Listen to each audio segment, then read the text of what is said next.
Well, hello all. Just when you thought you found a place to do a video, people show up immediately. But we'll try it anyway. A new study by Eric Denierstein was the head author of the study. He points out that 1.5 C above industrial levels may not protect everybody. That 1.5 C, from his look of things, isn't going to save all lives and isn't going to save the planet as it is today. But it will make the planet livable for humans and a few other animals. So 1.5 C equals 2.7 Fahrenheit, somewhere in that ballpark, is where we want to halt global climate warming.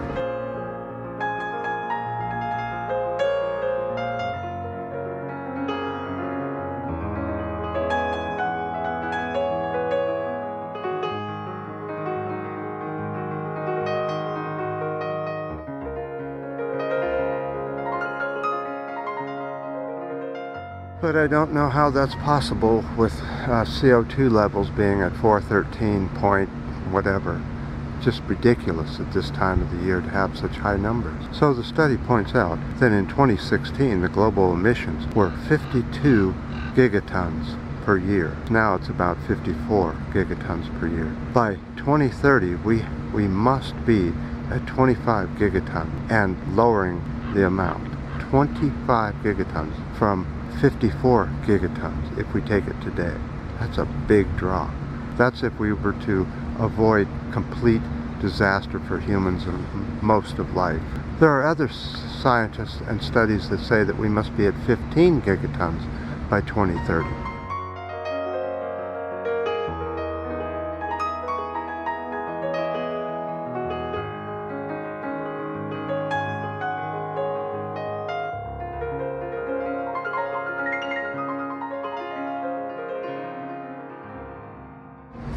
The studies are saying that the scale of the transitions to renewable is unprecedented at this point. Never has peoplekind ever had to do such a task as they do now to save their butt. At 1.5 C, we will thaw 4.8 million square kilometers, or 1.07 square feet of permafrost. At 1.5 C, corals will decline 70 to 90%. At 2 C, we will see 100% decline in corals because of coral bleaching.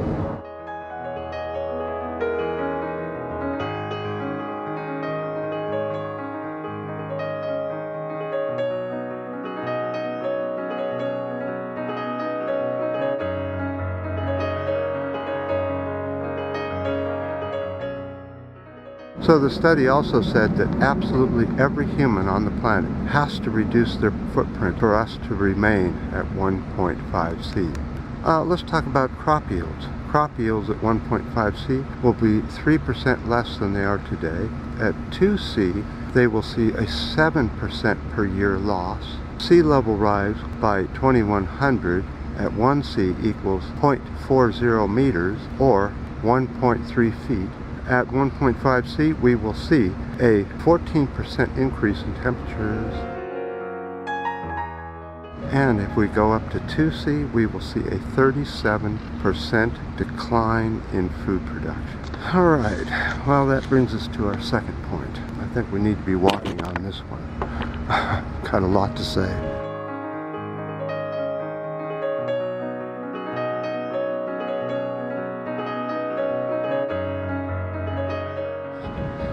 I was listening to Paul Beckwith, one of his latest videos, just superb, and he really went off. He was pissed, and he has a right to be. You know why?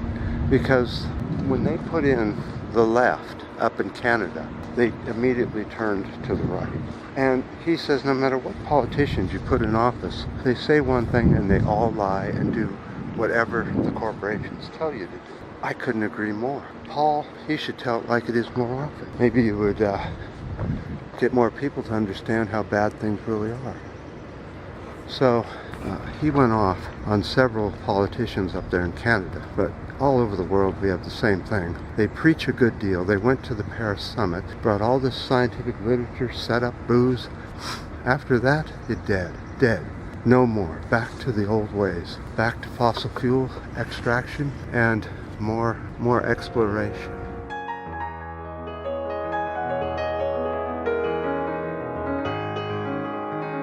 That's not green. That's not left.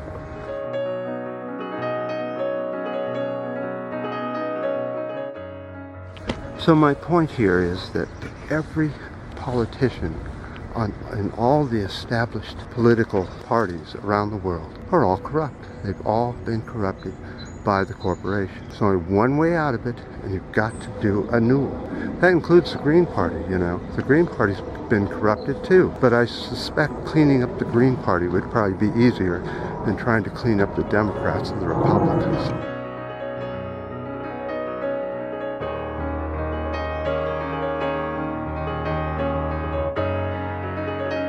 Yeah, it is a big task, isn't it? It's bigger than anything we could ever imagine, but yet it has to be done. And I wish we'd do something about these endless planes. Everyone's going somewhere in a plane these days. And wherever you live, whenever you hear a video of somebody, that's what you hear, planes in the background. So many things to work on. Yet the people think nothing about keeping the old politicians and expecting something new. Not going to happen. Never will. And for those that say that we can't fix anything, you're just as big as a problem as everybody else. Try fixing your footprint. Once you fix yours, maybe you could help someone fix theirs, and so on and so forth. Something. Do something. So, I appreciate all the comments on the last videos, the ups and the downs and the new subscribers, and until next time.